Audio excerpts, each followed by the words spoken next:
Graça e paz, irmãos. Às vezes o silêncio é bom, né? Bom, nós estamos, durante este ano de 2021, 22. Os irmãos estão espertos, olha que legal. Que bom. Durante o ano de 2022, nós estamos... Deixa eu ver se eu coloquei o ano certo. Ah, eu coloquei. Não, eu errei agora, lá eu acertei. Então, nós temos conversado sobre adoração, arte e comunicação. E a nossa ideia com esse tema, adorando com arte e comunicando a verdade, é entender o que a Bíblia tem a falar a respeito dessas três palavras, a respeito de adoração, a respeito de arte e a respeito de comunicação. Toda a série anterior está disponível no YouTube. Eu não sei se o pessoal do YouTube já fez uma playlist, né? Temos tido várias séries com os pastores aqui. Se ainda não organizamos com playlist, a gente vai organizar. E aí você vai poder acompanhar. É claro que cada pregação é uma pregação, em cada momento Deus fala especificamente, mas é legal você poder acompanhar tudo. Nós estamos caminhando para a última parte. Nós já apontamos alguns textos importantes sobre adoração e arte no Antigo Testamento. E agora, a partir de hoje, vamos olhar para o Novo Testamento. O que o Novo Testamento tem a nos dizer a respeito deste tema? Como que nós podemos adorar com arte e comunicar a verdade? Em primeiro lugar, é importante a gente saber que no Antigo Testamento houve um povo chamado. A humanidade escolheu o seu próprio caminho, afastando-se de Deus.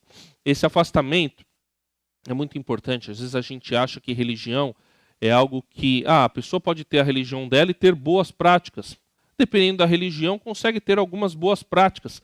Mas afastar-se do Deus verdadeiro nunca vai levar a boas práticas verdadeiras. Então, quando há um afastamento, e aquilo que você pratica tem a ver com aquilo que você acredita. Não dá para dissociar a vida prática, o seu dia a dia, o cotidiano, daquilo que está dentro de você, das suas crenças, daquilo que internamente você leva a sério.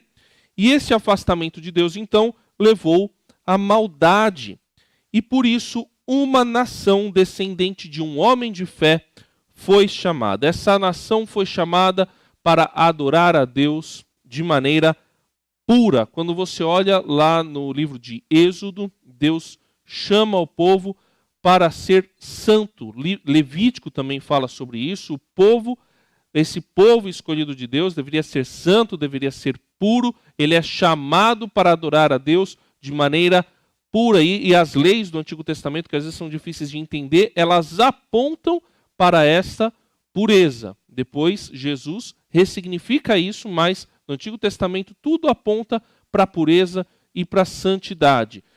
Também esse povo foi chamado para trabalhar e produzir de forma agradável a Deus. Então, aquilo que era produzido em termos de trabalho, em termos de colheita, em termos de arte, tudo apontava também para Deus e era adoração a Deus, era feito para agradar a Deus. A adoração é falar bem de Deus, é agradar a Deus. E, por fim, esse povo é chamado para proclamar e testemunhar sobre quem Deus é. O Senhor fala que o povo seria um povo sacerdotal. Em Isaías diz que Israel deveria ser luzeiro para as nações, então este povo deveria proclamar com a sua vida, com o seu testemunho, com a sua religião, com a maneira como agia, com as suas ações, com seus tratamentos em relação aos outros povos, em relação aos estrangeiros na terra, a verdade de Deus e o verdadeiro Deus. Esse povo foi chamado para isso. Deu certo? Não, por causa do povo.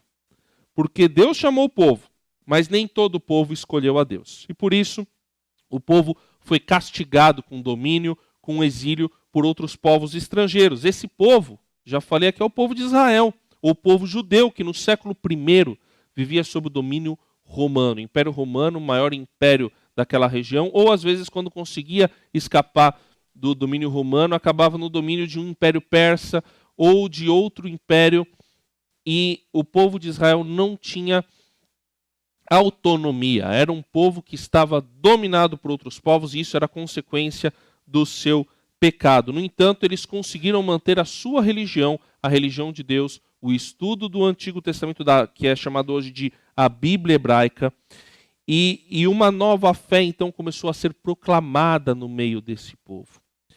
A base dessa fé era justamente a relação que já havia sido dada, a revelação que havia sido dada por Deus, e que hoje nós conhecemos como Antigo Testamento. Ela, porém, essa nova fé, essa nova mensagem que surgiu no Império Romano no primeiro século, ampliava e esclarecia com uma nova revelação. E essa nova revelação mostra a esperança dos adoradores escolhidos. Então, essa nova fé mostra que a coisa passou um pouco da nação e transcendeu as etnias e chegou a outros povos. Vamos abrir as nossas Bíblias em 1 Pedro 1, de 1 a 16.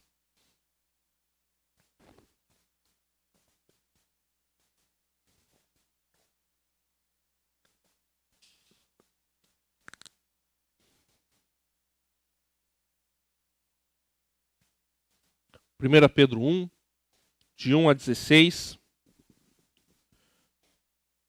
Começar lendo os 2 primeiros versículos. Pedro, apóstolo de Jesus Cristo, aos eleitos que são forasteiros da diáspora no Ponto, na Galácia, na Capadócia, na Ásia e na Bitínia, eleitos segundo a presciência de Deus Pai, em santificação do Espírito, para a obediência e a aspersão do sangue de Jesus Cristo. Que a graça e a paz lhes sejam multiplicadas. Esse é o meu desejo, Senhor, para todos os irmãos aqui, para a minha vida, que a graça e a paz sejam multiplicadas hoje na nossa vida, pelo ensino, pela ministração da Tua palavra. Fala conosco, fala através de mim. Em nome de Jesus, amém. Olhando forasteiros eleitos, né? Aqueles que são forasteiros, os eleitos que são forasteiros, os forasteiros eleitos, ou os peregrinos escolhidos, a gente pode pensar que seria o povo judeu, porque o povo judeu, dominado por outros povos, havia sido muitos antes, na época do Império Babilônico, o Império Persa, haviam sido obrigados a sair da sua terra, viveram em exílio, depois houve um retorno, mas ainda assim o povo judeu ficou espalhado e muitos ainda saíam, uma vez por ano ao menos voltavam para algumas festas, principalmente a festa da Páscoa, a festa do Pentecostes, só que o povo estava espalhado. Então você pode pensar, Pedro está falando com judeus da diáspora, judeus da dispersão, que são peregrinos fora da terra de Israel. Só que é interessante, eles são peregrinos e aqui Pedro está falando especificamente com aqueles que estão na região da Ásia Menor, onde hoje fica a Turquia, Ponto, Galácia, Capadócia, o que era chamado na época de Ásia, Bitínia, é onde hoje fica a Turquia, região da Ásia Menor. Só que aí nós temos a informação sobre o autor da carta, que é Pedro, o apóstolo de Jesus Cristo. E Cristo era Messias. Só que era Messias em grego. Então, talvez se ele estivesse falando com judeus, seria mais fácil ele falar de Yeshua HaMashiach, mas ele chama Jesus Cristo, Jesus Cristo, que era o ungido, o prometido por Deus para libertar o povo de Israel da opressão estrangeira, e isso significa que o Messias, que havia sido anunciado no Antigo Testamento, chegou. Esse Messias, porém, ele veio para os judeus, mas foi rejeitado pela liderança dos judeus. E os primeiros cristãos, então, entenderam que deveriam abrir essa palavra. O próprio Pedro teve uma visão, entendendo que havia povo de Deus fora do povo de Israel. Então essa palavra começou a ser proclamada para os gentios, e muitos gentios receberam a mensagem e se tornaram seguidores de Jesus. Por isso, há povo de Deus, aqui nessa carta, entre os judeus e os não-judeus. E aí você pode ficar com a dúvida, puxa, mas por que é que mesmo tendo judeus e não-judeus, ele chama de eleitos que são forasteiros, ou forasteiros eleitos, ou peregrinos escolhidos? Por quê? Né? Eles nasceram lá na Ásia Menor, de repente são daquela região. Por que eles são forasteiros? Porque eles estão fora da verdadeira terra deles, que é o céu, que é a pátria celestial. Eles estão fora, estão numa outra sociedade, num outro sistema que segue uma outra doutrina, um outro pensamento. Portanto, ainda que fossem gentios, de nascimento, haviam sido colocados na aliança de Deus, haviam se tornado povo de Deus, haviam sido recebidos como filhos de Deus, e por isso eles eram forasteiros naquela terra.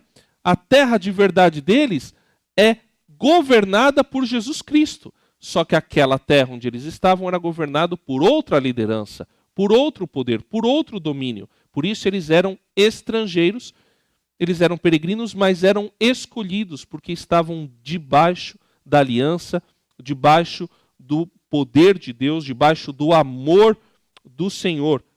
Eles não pertenciam àquela sociedade, mas eles estavam lá. Outra informação sobre essa eleição, essa escolha, é interessante porque aí a gente vê no Antigo Testamento, há um só Deus. Mas aqui aparecem 3 pessoas. E a primeira pessoa que aparece aqui é a pessoa de Deus Pai.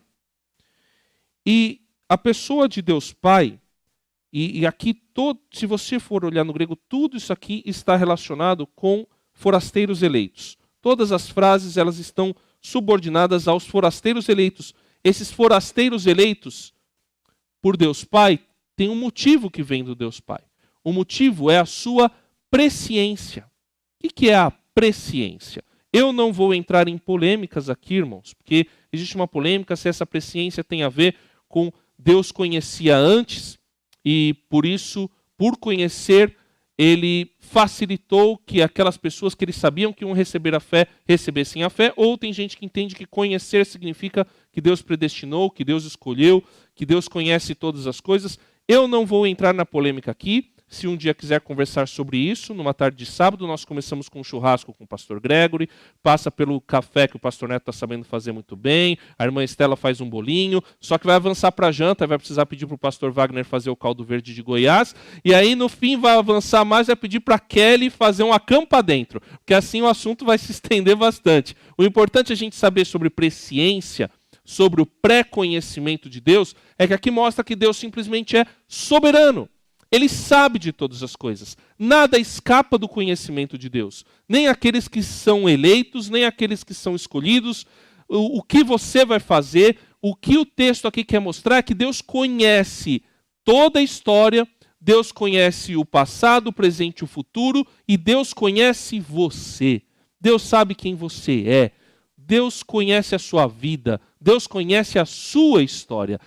Presciência de Deus tem a ver com a sua soberania, com a soberania de Deus Pai. Nada escapa do conhecimento de Deus. E aí entra o Espírito. O que o Espírito faz? Ele é o meio. E esse meio é a santificação.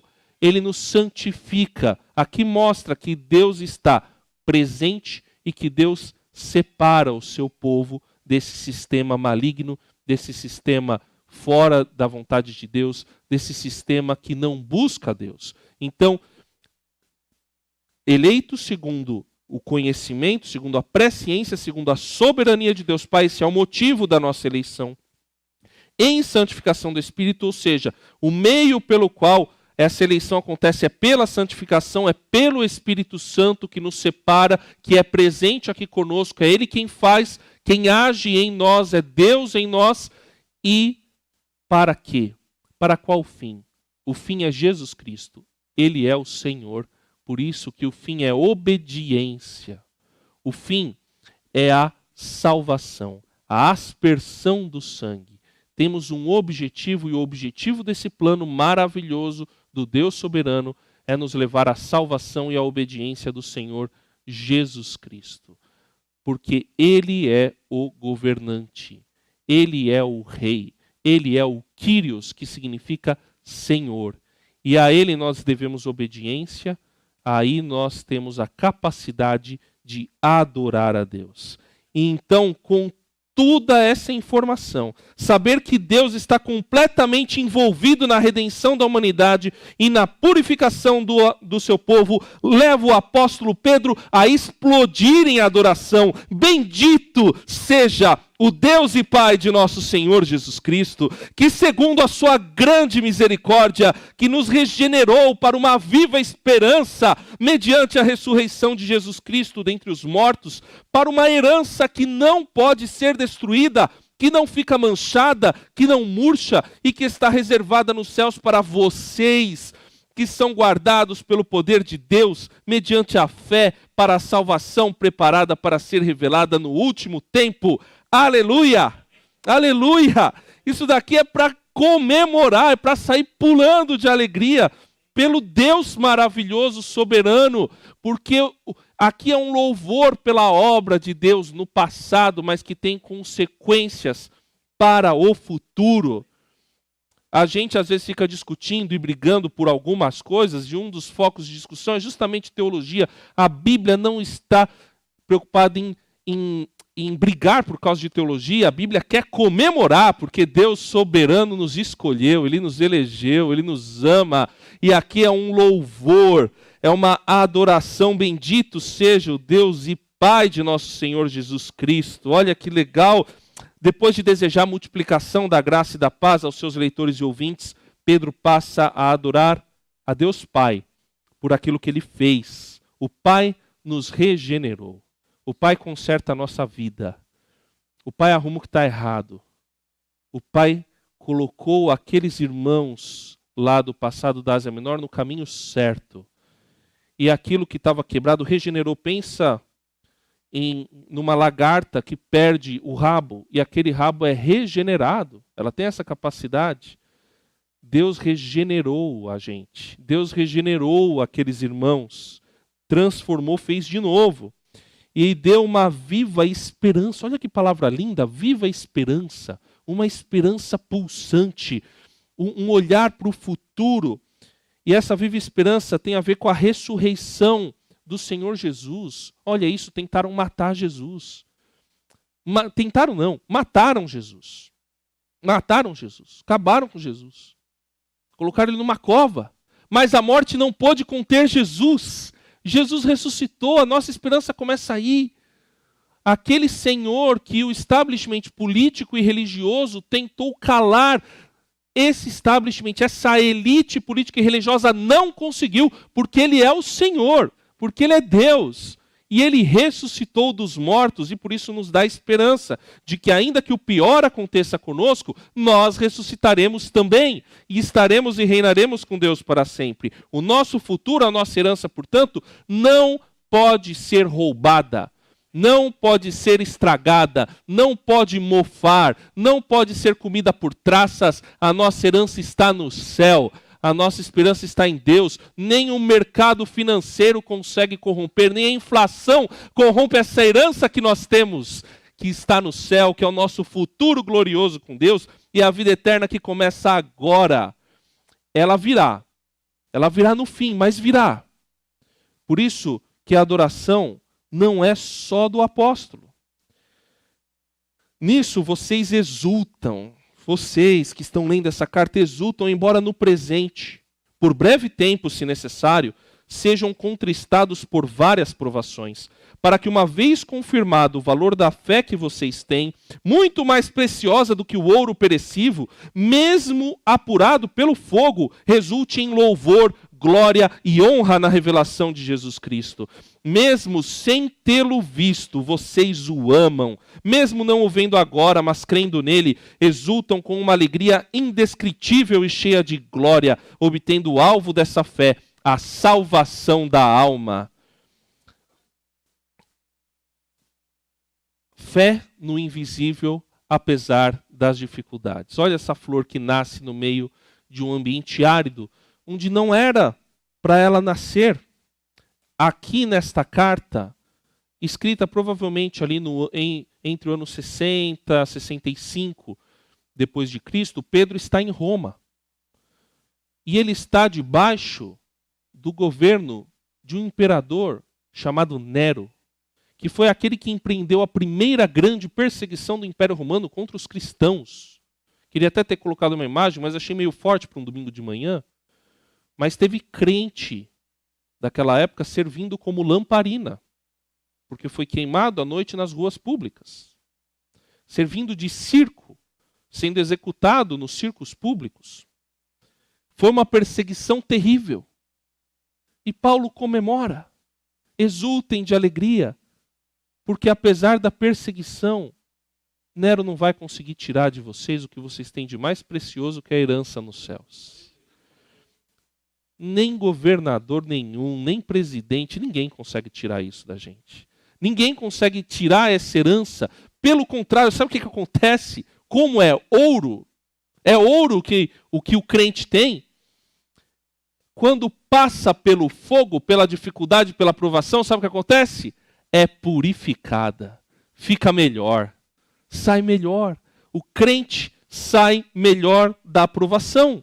Assim como o ouro passa pelo fogo para ser purificado, nós passamos por dificuldades para sermos melhorados, para sermos aperfeiçoados. Por isso que, quando estivermos em sofrimento, independente dele qual for o sofrimento que eu digo, aquele que mesmo a disciplina, às vezes, que vem pelo pecado, que é difícil, mas aquele sofrimento que não tem a ver com o pecado, a gente não entende por que ele está acontecendo, é bênção, porque a gente vai sair melhor dele. Se nós perseverarmos, nós seremos aprovados. Por isso que o sofrimento vale a pena. A salvação é indestrutível.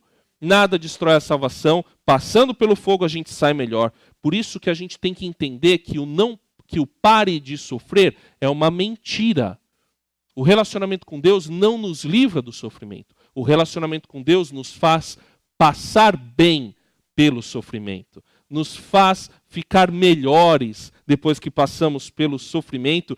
E esse sofrimento, o passar por esse sofrimento, resulta em adoração, apesar das circunstâncias adversas. Por isso que depende da fé. Mesmo vocês não tendo visto ele, vocês o amam. Porque vai ser difícil, vai ser complicado, vai ser às vezes tentador negar. Mas o crente de verdade sabe que não vale a pena negar. Porque você vai negar para quê? Para ficar com coisas destrutíveis? Não! Eu vou ficar com as coisas indestrutíveis. Com aquilo que não perece. Com aquilo que é eterno. Que é a nossa salvação, o nosso relacionamento com Deus. Por isso que depende da fé, fé no invisível. Crer ainda que as circunstâncias digam que não deveria ser crido. Mas crer, manter firme na fé. Crer ainda sem ver. Mas vai valer a pena crer. Foi a respeito dessa salvação que os profetas indagaram e investigaram.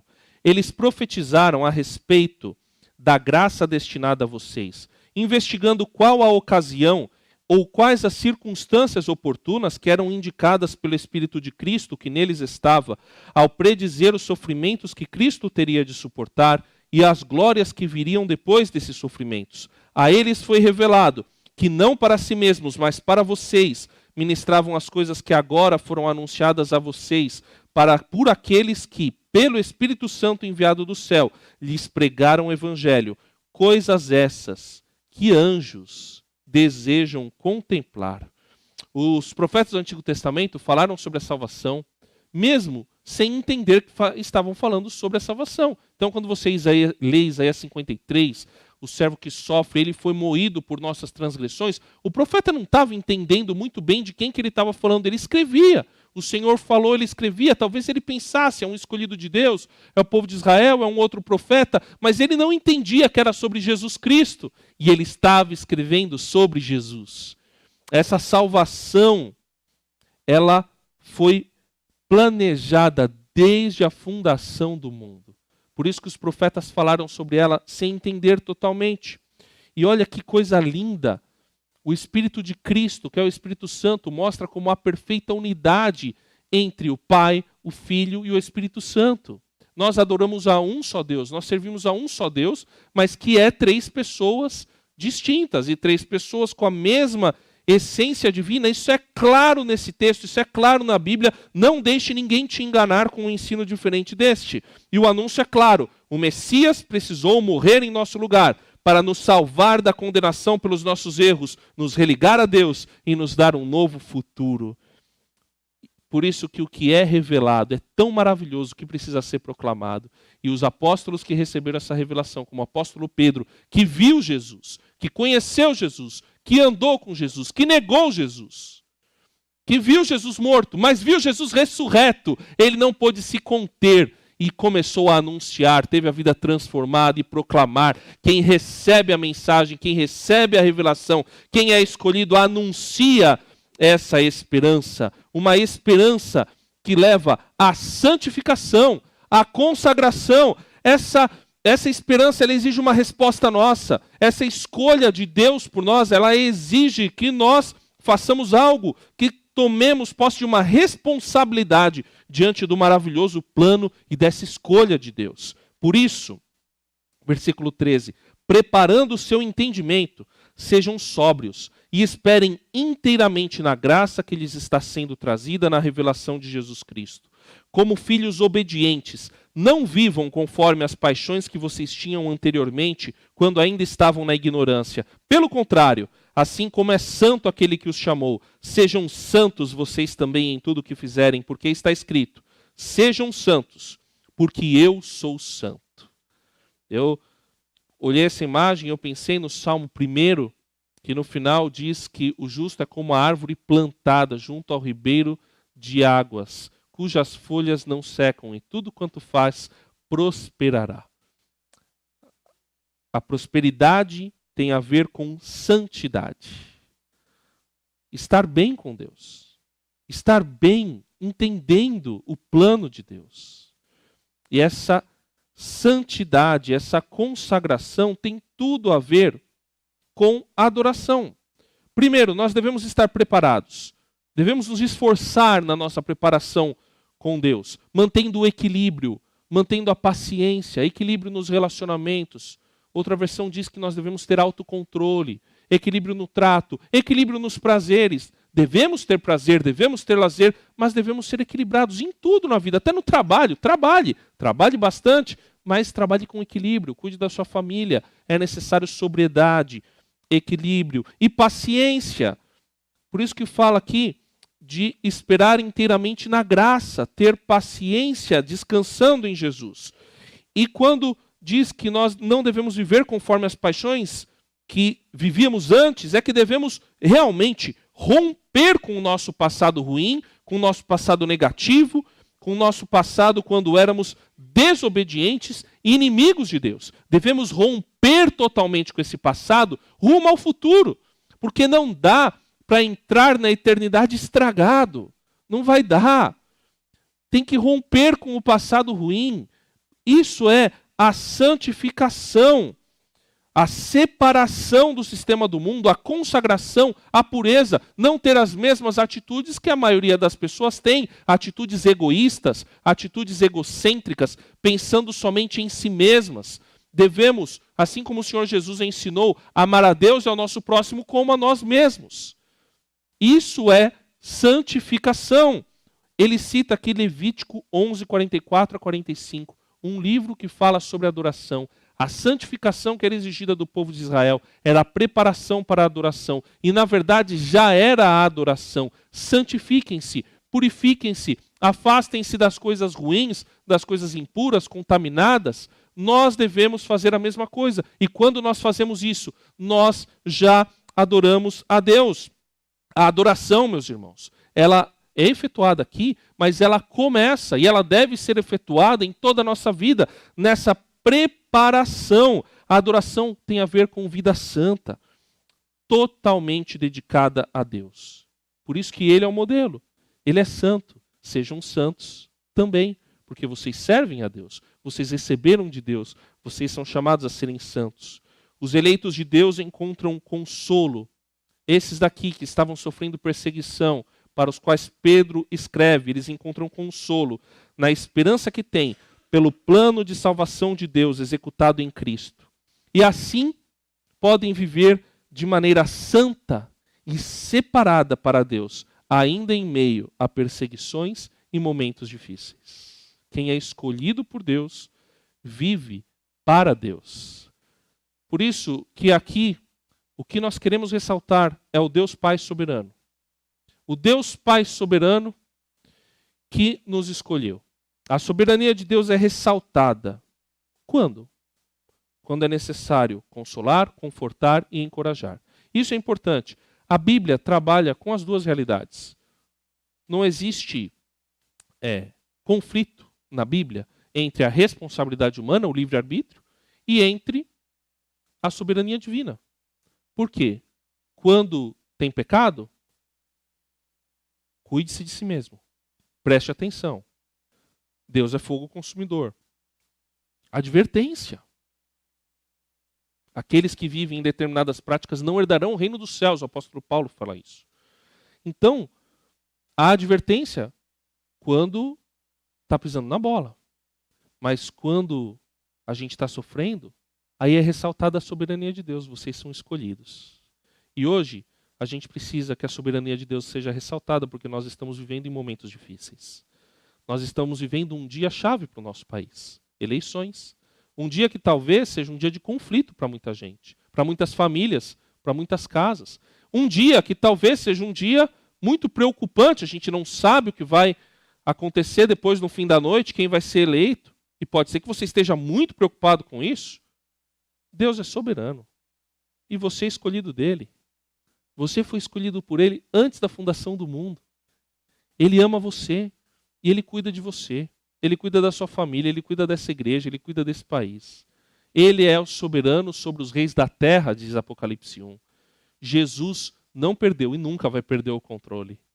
Por isso, a soberania de Deus nos leva a adorá-lo com as nossas palavras. Falar bem de Deus, cantar a Deus, louvar ao Senhor. Como é gostoso louvar a Deus com as palavras. Como é gostoso cantar, como é gostoso falar sobre Deus, orar adorando a Deus. Essa adoração também se expressa de outra forma, porque a soberania de Deus nos leva a adorá-lo com nossas ações, com o nosso serviço, com os nossos atos de justiça, com os produtos que nós fazemos, com o nosso trabalho, com a nossa arte, com tudo aquilo que nós produzimos, seja qual manifestação artística for. A soberania de Deus nos leva a adorá-lo com essas ações. E a soberania de Deus nos leva a adorá-lo com a nossa vida dedicada a Ele.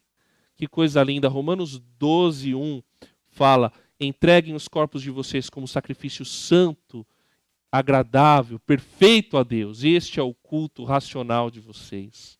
Entregar dia a dia. O que é adoração? Adoração é tudo isso. É adorar com a sua vida, é santificar-se na sua vida, é afastar-se do pecado, é não se deixar corromper pelo mundo. A adoração é trabalhar para Deus, é servir ao Senhor, é ir na Vila Minha Pátria como voluntário, fazer voluntariado em outras ações, servir a igreja, cantar, louvar, teatro, artes, arrumar a igreja. E o que é adorar? É falar bem de Deus, é louvar, é cantar, é orar, é adorar ao Senhor. A sua vida é a adoração quando você é escolhido por Deus. Aleluia, Deus te escolheu. Aleluia, Deus te ama. Aleluia, Deus é soberano e não perde o controle da história.